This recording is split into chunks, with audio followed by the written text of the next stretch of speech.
This is all wrong. I shouldn't be up here. I should be back in school on the other side of the ocean. Yet you all come to us young people for hope. How dare you! Boring. Boring. Boring. Okay, you gotta work. Don't tell us what we're gonna feel. We're trying to solve a problem. Don't tell us what we're gonna feel. I'm not telling you. Because you're in no position to dictate that. That's exactly what you're doing. You're in no position to dictate what we're gonna feel.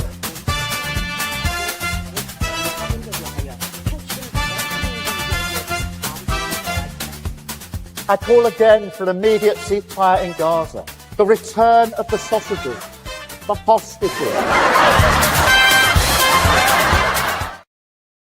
Welcome on all to another, perhaps quite special edition of Lembit Öpik Live here on Unprecedented TV, where we find the facts, kill the spin, and tell it like it is all over the world.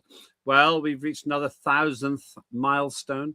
For you subscribers, a big thank you. If you haven't subscribed, please go to @Unprecedented TV on YouTube and just click the button. It doesn't cost you anything, but it helps us a lot.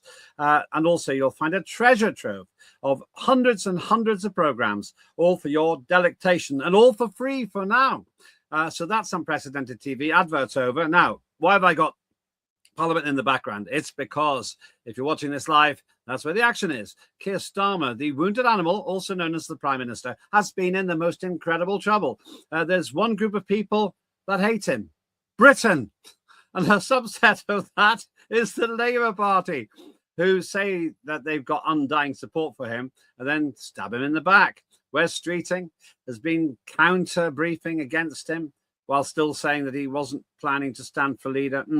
The Scottish man, Mr. Sawa, who's the leader of the Scottish Labour Party, said, you've got to go, causing Labour's attack dogs in Westminster say that Mr. Sawa's not fit to be in office.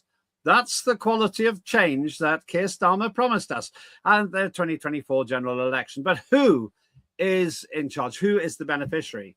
And of course, the backdrop to all of this, if you're watching it live, is a hugely important by-election in the Manchester area in a place called Gorton and Denton. And Labour considered that a safe seat. 51% of the vote. So over half of the people who voted all voted Labour. And now they might lose it. Well, what's going to happen there? Is this a clear and present danger to the future of the Prime Minister? Can he survive till 2029, till 2027, till May, or the end of the week? Joining me now is a reform refugee, the man previously known as Conservative Keith Pinch AM, but now a reformer. Welcome to Lembit Öpik Live, Keith. How is it in your new political home? Yeah, it's great. It's a real upgrade. An upgrade, but you have to say that. Is that the same way that all the Labour MPs are completely behind Keir Starmer? No, because I'm in it and they probably don't. Well, they probably are behind Starmer, sharpening their knives, I should think. You must be quite familiar with all of these. It's 300 plus, yeah. The Conservatives used to have pretty much a factory churning out has-been prime ministers for a while. Well, it's probably the sausages that our good friend was referring to. The return of the sausages. What I'm worried about. Come on. I did promise change. I've given you change. It's worse. Everything's worse. My problem is, if he loses his job, we're going to have to change the opener and the closer of the show. Yeah, you will, won't you? Yeah, that's going to cost us money. Come on, Keir. Andrew looked lovely on that, though, wouldn't she? You know, she really will. Well, I'm going to talk to you about who you think it is. Here's one. Well, this is one of the ones we might use. I don't think so somehow. This reminds us of Keir Starmer's brilliant failure to even lift a legal finger against Jimmy Savile, the multiple sex offender, when Keir Starmer was head of the Crown Prosecution Service. Now, I wouldn't raise this, Keith, but Keir Starmer keeps telling us what a great job he did at the Crown Prosecution Service. But somehow, Jimmy Savile, hiding in plain sight, a known paedophile, known to be doing this in the BBC, slipped through the net, did not appear in court one single time. That was a dangerous portent for the future, wasn't it? Indeed. But got a bit of form then, obviously. Well, I would say so. Let's start with the big picture here. Now, obviously, events are going to run faster than the reruns, the archive of this. If you're watching this live, it's probably current. How long do you think Keir Starmer will last? And we're broadcasting this in early February 2026. When's he out? Well, he has to be out definitely after the May elections. It's just a question of whether or not he can survive that long, really. It does seem to me that no one seriously thinks he's going to go past that anymore. No, well, he just can't. He can't. If the party's got any sense, they probably will cling on to him until then. But I mean, I'd be surprised in some circumstances if he lasts till the end of the week. Yeah, it does seem like that. But why do you say the party should hold on to him till the May elections? Well, because do they really want to be going through a leadership challenge and all the backstabbing and infighting that causes during an election? I wouldn't have thought so. Except I hope they do. I hope they do. But personally, if they were asking for my advice, and they probably never would, I'd say that's the very last thing you want to do.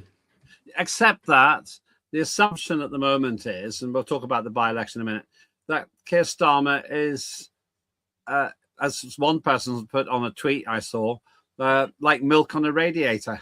He's just going off. It's a good line, isn't it? I like that. That's good. Yeah, I like that analogy. Yeah. And the longer he stays, the worse it stinks. Well, when I was at school, that's true. When I was at school, the boy who sat in front of me, I heard you went to a very good school, Lembit. It was approved. A very Royal Belfast Academical Institution. It was a proper school. It's a grammar school. Let's leave it there. What did the socialists do to them? I can't remember. Running water, law and order, and 18 dramatic years in Northern Ireland. But the boy in front of me, he'd spilt milk into his jotter, but he didn't want to throw it away because it was all his notes for the year. The smell was unbelievable. That's what I think is happening in the Labour Party. Now, what you got Keir Starmer, when he comes along, they say, pretend you haven't noticed. Just pretend you haven't noticed anything. But of course, everyone knows that there's a stench of failure around him now. Mm. Can he seriously be expected to make it to May when everything he touches turns to dust? Well, I think that I come from Romford. Dust is not the word I would use. Don't do it. Don't do it. It's a family show. But yeah, and that stinks as well. I would be surprised if he did, but as I say, it would be whatever happens now is a disaster for the Labour Party. Really, it absolutely is.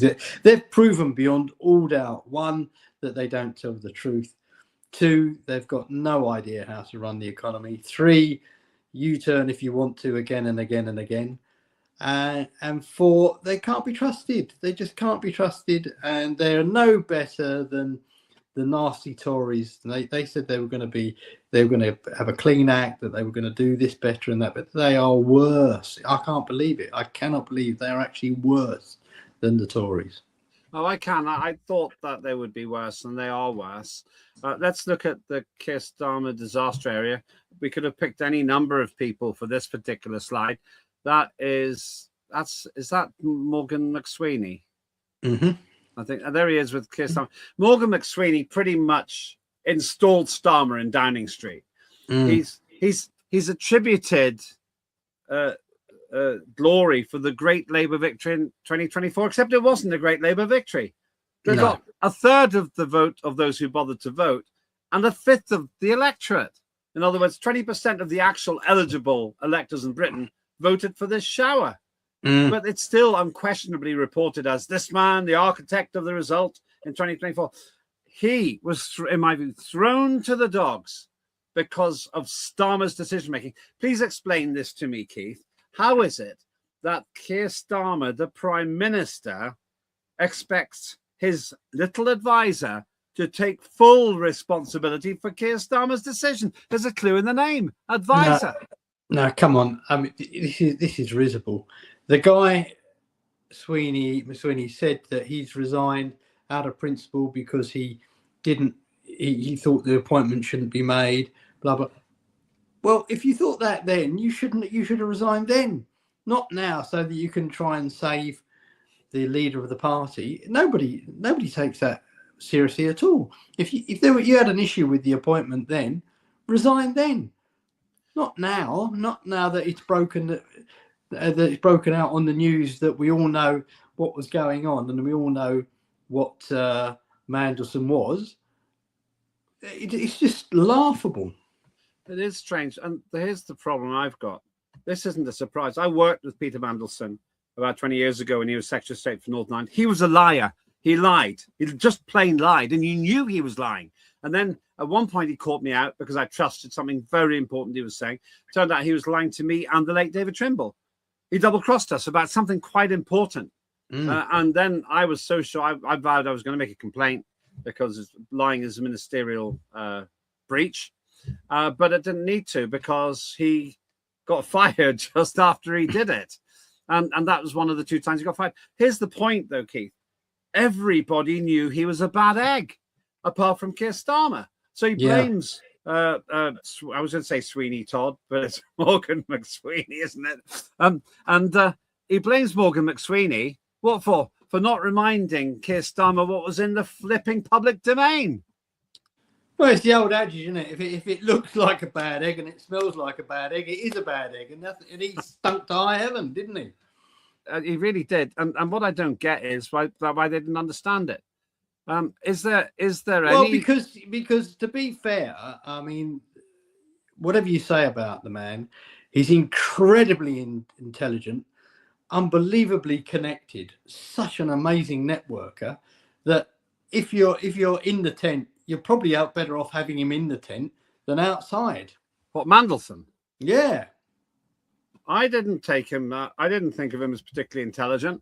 I just didn't. Certainly, he hasn't got emotional intelligence. When I don't know if you've met him, but when you were in a room with him, you just felt this is really uncomfortable. It was kind of that icky feeling you sometimes get about people. Yeah, I know the feeling.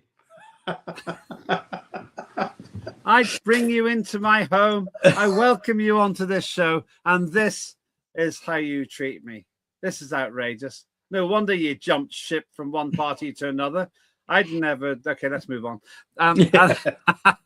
So I just don't think Mandelson's that smart. I literally just don't think he's that good. I think he's a very sharp operator. Really, really, he is. I mean, he was part of the team that made a completely unelectable party into one of the most successful parties of its time. Well, yeah, I would say that was more Alistair Campbell, actually, to be honest with you. But okay, we're going reminiscing into things that a lot of people aren't interested in. Fundamentally, though, the problem they've got now is Mandelson has virtually brought down the entire government by his antics. We've now got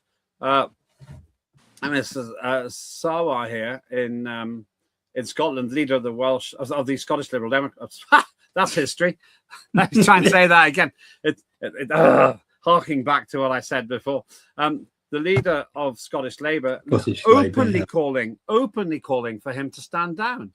That's a whole nation represented by the Labour leader there saying he's got to go. That's a really bad look. There's no way back for Scotland now, because he actually went further and said, well, actually, if this man carries on in the role, then we're going to lose badly in Scotland. So the Scottish leader has more or less said this man is toxic. Yeah, well, then again, if you're the Scottish leader and you don't think you're going to do very well, it's a very good idea to hang that hook on someone else, isn't it? So if they do really well, it's because he's brilliant. If they do rubbish, then it's because of Keir Starmer. It's quite a smooth move if you think about it. Is it, though? Because essentially, you can't come back from that, though. I mean, there's no way that Starmer can be in any way, even if he does survive, and I doubt where he was, he can. Anna Sawa is more or less guaranteed that there is no way that they're going to get any help from head office, and no way that they're going to get any support from Starmer's cabal, which is still a majority, probably. Mm. Well, Starmer definitely won't be turning up to help with the elections, will he? That's for sure. Well, not when you got headlines like this. Scottish Labour leader Anna Sawa calls on Keir Starmer to stand down. Sarwar tells press conference the distraction has to end and the leadership and downership has to change. There's no ambiguity in that. No. It's not like, shall I put you down as a maybe or a probable? Possibly. I mean, even people who didn't vote for me weren't that rude in my constituency. At least the flipping leader, Keith. He's definitely not what we call a U. He's definitely not an undecided, is No, he? he's not an undecided. That is true. So this is the thing. This is why I can't see how Starmer can survive. You got Labour in Wales are absolutely being roasted by their opponents, and it's very likely that Reform will come first or second. I'm pretty sure of that now. I hope so. Yeah. Well, obviously you do. And I went to Caerphilly by-election quite a lot. I could see that Plaid Cymru were going to win, but Reform went from 0 to hero. They came a good second. And Labour absolutely tanked. Now, the fact is, I didn't think Reform could get the momentum because, in a sense, even though Plaid Cymru have done lots of deals with Labour, they're not Labour. So they haven't got quite the same stench of failure that Labour have at the moment, and they're not Starmer. And so I think that I wonder if basically the result of that then, the reality here is that anybody who's close to Labour now is going to be in a lot of trouble. Well, I think there's going to be a lot of tactical voting, which means even more Labour votes will be siphoned off, won't they? Well, yeah. Well, I think, as I said before, and we'll talk about this a bit later on, but that's why I think that the Greens are doing so well.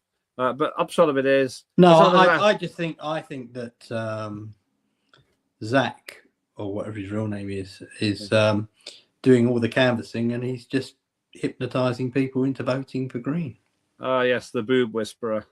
I'm glad you said that on your show, yeah. Well, I think boob is an acceptable word. Here he is, actually. I think there he is. Zach Polanski. That's not his real name. Can I get his real name before we finish? Thanks. I don't know him. I think he'd probably be quite a good laugh. What I've noticed is he's always manhandling his female candidate, which I think is a bit bizarre. But he's gay. He's publicly gay.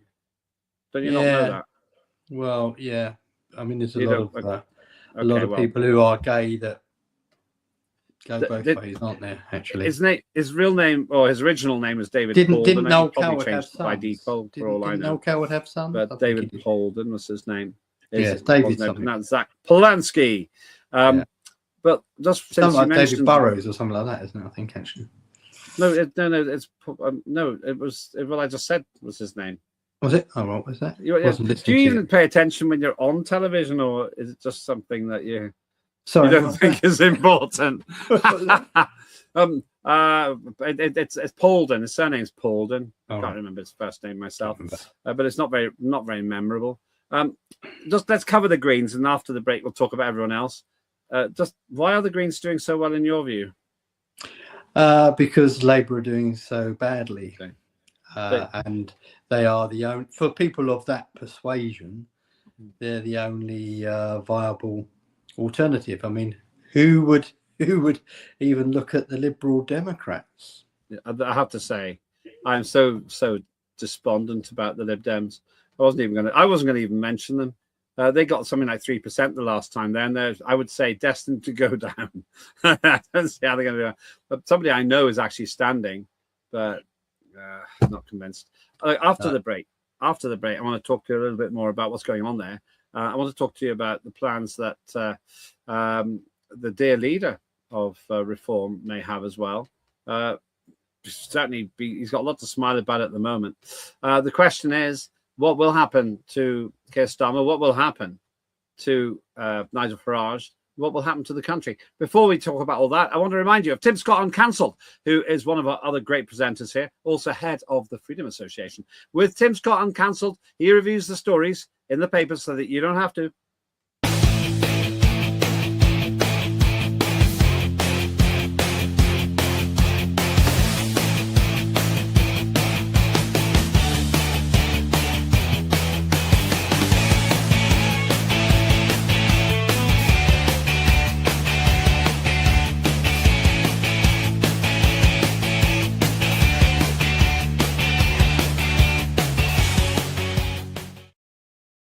Fabulous chap there. That's Tim Scott with Tim Scott Uncancelled. And don't forget to like and subscribe, please. I know I say it a lot, but it helps us a lot as well. With me still, Keith Prince of Reform UK. Your MP, who's a Tory, Conservative. Sorry, you don't like Tory. Conservative. No, he was a Tory, actually. No, he was a Tory. I can't keep up with that. He is a Tory, yeah. But you kind of say it like an insult. You even said it as an insult when you were in the Conservatives. It's a subtlety. It's a subtlety I've pretended to understand it, Keith. I never really have, I have to say. You know, you pretend to understand a lot of things. It's true.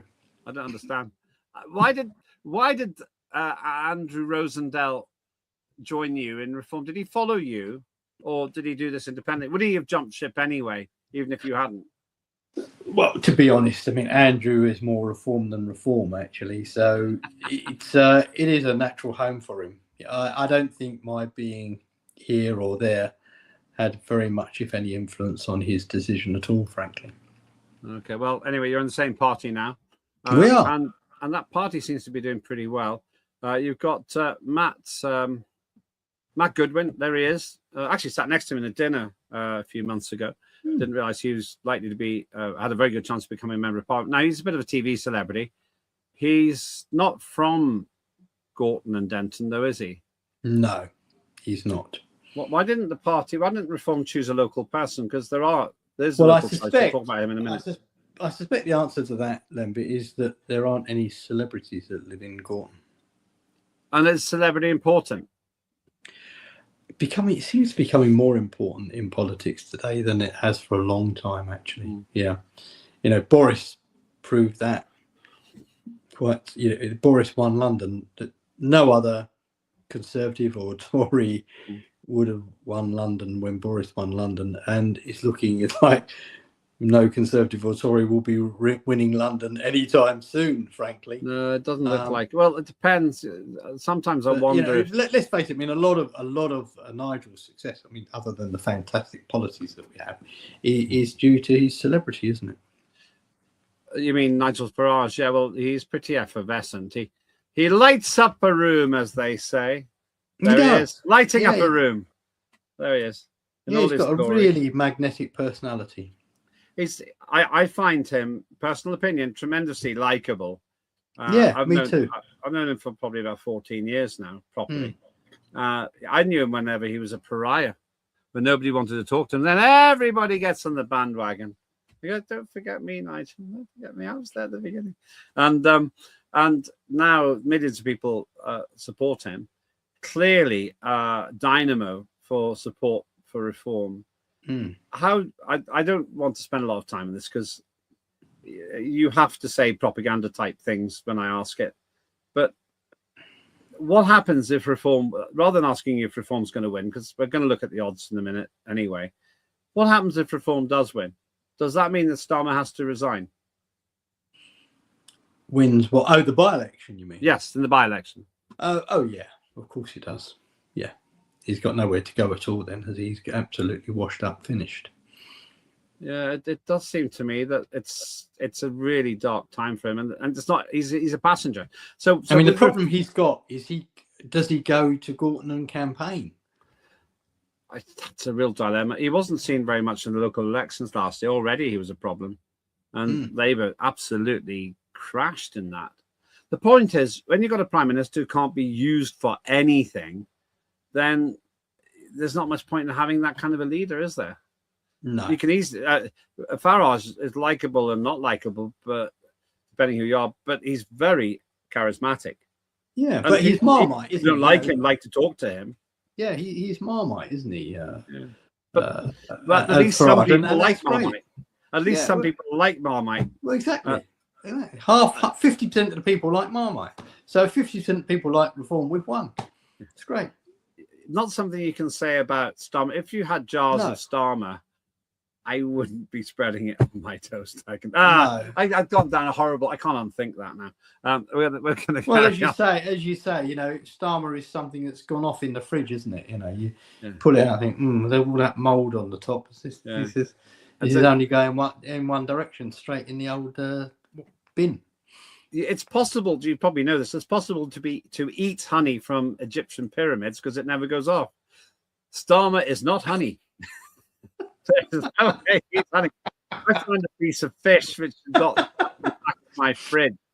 And Yeah, it I must explains- go and see if I've got some Egyptian pyramid honey laying around somewhere. I got some if you want some. But this fish didn't fare so well. No. It had been thoroughly starmered. Even the other stuff in the fridge was trying to get away from it. That's Starmer for you. And the other stuff was dead. The fish was almost alive again. This is like it's like a zombie. Starmer's like that fish. He doesn't realize politically he's dead. You know, Yeah. this is the thing. But it's just horrendous. Now, with Reform, there is another dark horse, a group which was spawned. See what I did there? From Reform UK, and that's the Advanced UK people, Ben Habib's outfit. Ben Habib was very senior for a long time in Reform UK. Still speculation about what happened there. Well, they put up Nick Buckley, MB. I have to declare an interest. He's one of our regular contributors here. It's a coincidence, by the way. But I put to Nick Buckley, they launched their campaign here. I put it to him that if he does well, that increases the chance of either a Green, well, I said of a Labour victory. I didn't realise how well Green were doing at the time. And I said, you're splitting the vote. That if you do well advance, you're probably going to be competing for a lot of the vote with Reform. And that might not be that helpful, because what Reform did in the general election 2024 is exactly that. They leached tons of votes from the Tories, which meant Labour got a huge majority and the Tories crashed. Is there a danger that we're heading into the same territory with Advance and Reform? Well, there always is, isn't there?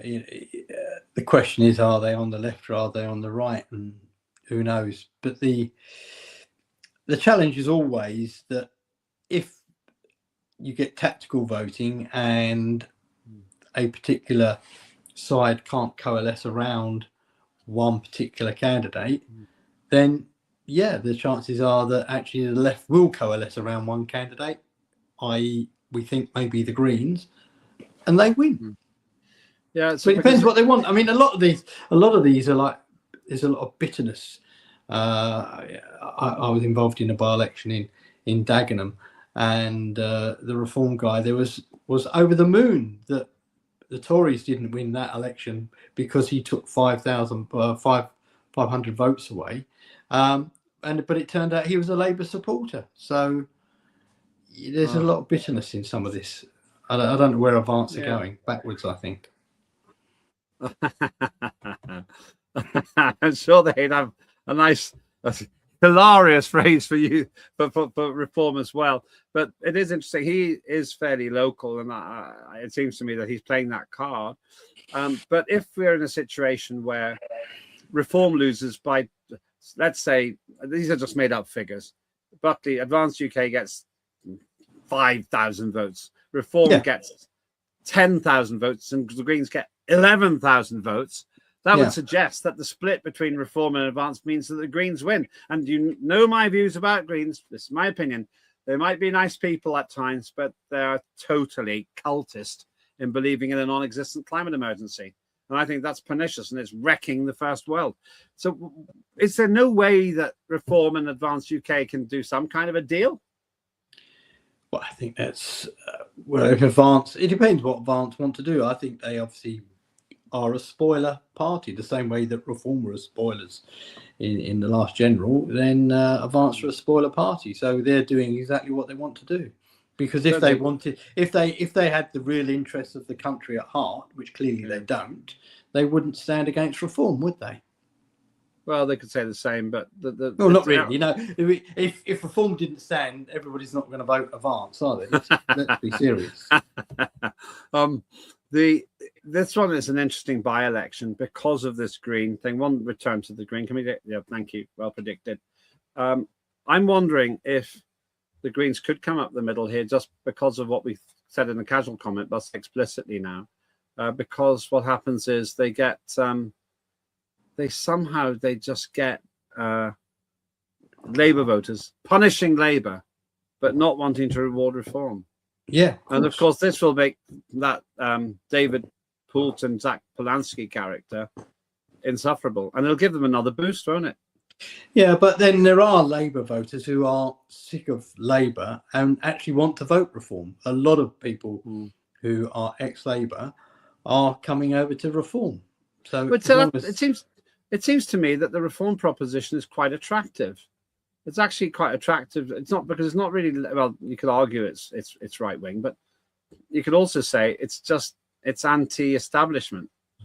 There's some people say, oh, Farage is now establishment, he's sold out. But actually, Farage, I thought when the last time I saw him, I asked him about the TV license. He said, yeah, I'll scrap it. Because it's quite obvious there's a complete abandonment of the BBC charter in the BBC because they're activist reporters now. And there's stuff like that. And people like that because so many people get their news now from online, which is great for us. Please don't forget to like and subscribe at Unprecedented TV. So it could be that if Reform do win, that would be a massive fillet in terms of getting Labour sympathetic votes, because by definition, whoever wins has to get lots of Labour votes in that seat. Yeah. Well, I mean, I can't remember the exact figure, but I think I pay about £15 a month. I pay my TV license on. In fact, I pay for more than one TV license, and but that's not my choice.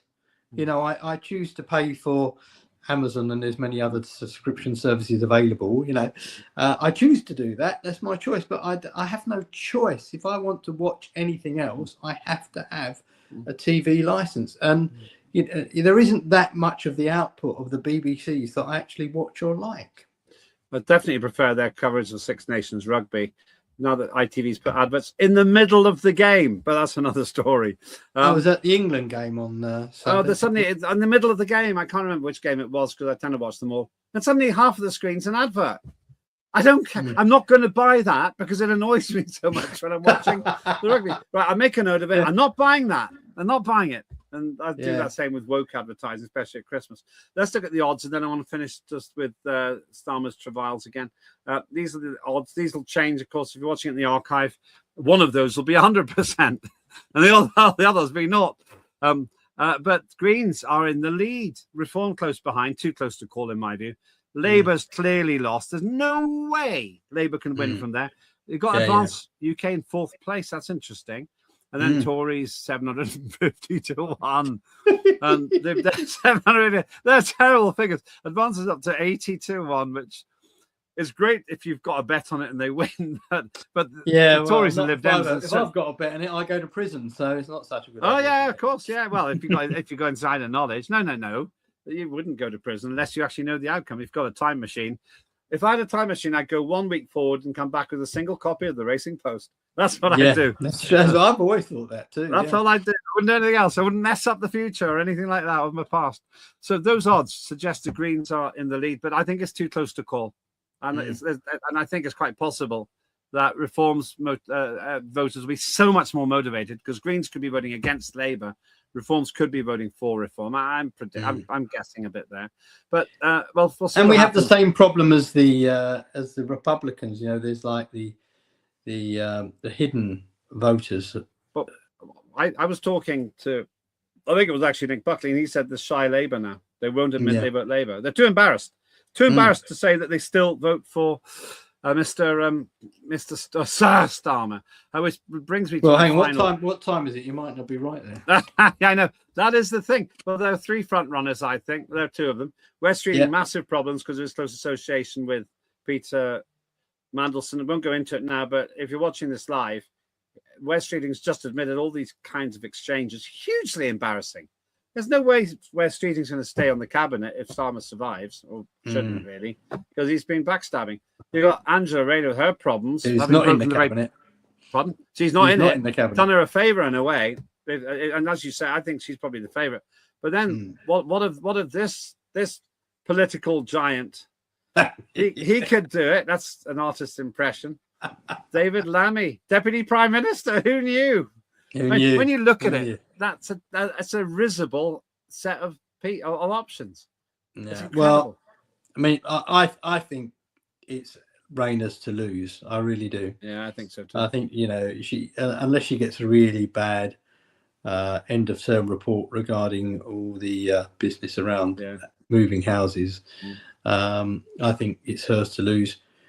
I really wouldn't want Wes to win because he is such a class act. He really is. Well, he's better than of the three. No, he's the most capable. I know Wes very, very well, and he's a class act. I tell you, he would worry me if he was leader of the Labour Party. And Burnham would have too, even though I'm not politically aligned. Yeah, He's a very nice person. But for some bizarre reason, Burnham won't be able to be in the running. I can't remember why that is. He will be loving it. He'll be loving it.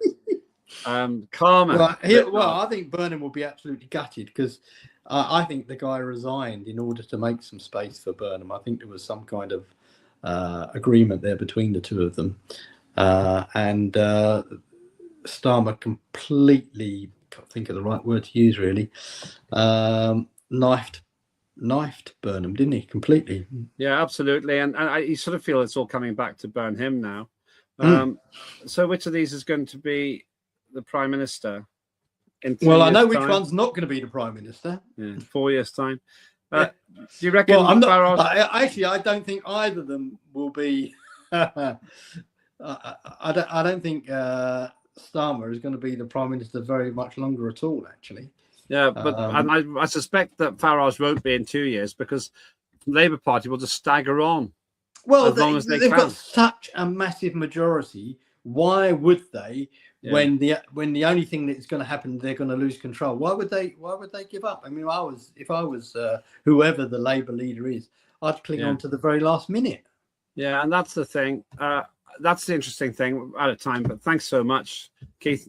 You're enjoying your politics. I can tell. I can tell when you're happy because you almost smile. But you seem to have found a good home, as many people I know have. They feel that reform has really shaken the cage. If the Greens win, that in itself is interesting. Whoever wins in that by-election, the absolute loser is now bound to be Starmer. I think I can't see how he'll make it through March. I think on the 28th of February, if he's still in post, he won't be after that. 27th, I think. Yeah. Well, great show. You're doing an amazing job. Yeah, because if you say so yourself. Thanks very much. You're doing an absolutely amazing job. Well done. Great show. Thank you. Good on you. That's nice of you to say that. Don't forget to like and subscribe then, Keith. Doesn't cost you anything. Get all your mates to do it. If we got the whole of Reform UK to like and subscribe, I'd be a pretty happy man. Well, yeah. Over 250,000 people. I think you would be happy. Yeah. Well, get them to do it. Get them to do it. Tell them you've been on. That's what. That is Keith Prince, recruit to Reform UK. I'll just add one more thought. If you're watching this live, it's obvious to me now Labour can't win that election, the by-election, and I think Starmer can't stay in post if they lose, and they will lose. The question is, can the Greens win? Huge result for Zach Polanski, who's the leader of Greens if they win. Huge result for Nigel Farage if they come first, but it'll be 1-2 or 2-1. Either way, they are rattling the cage. And where are the Tories? Where are the Lib Dems? They're nowhere. Things are changing in this country. And, okay, it's a by-election, so the Greens aren't going to win the next general election. They might win that, though. They might win that by-election. But maybe, there's light at the end of the political tunnel, my opinion. And that light is not red. At least not Keir Starmer's colour of red. Thanks very much for watching. Thanks to the team. Thanks to Keith Prince. And more than anything, thanks to you for having the courage to watch unprecedented TV and make your own judgments. I'm Lembit Öpik. See you soon.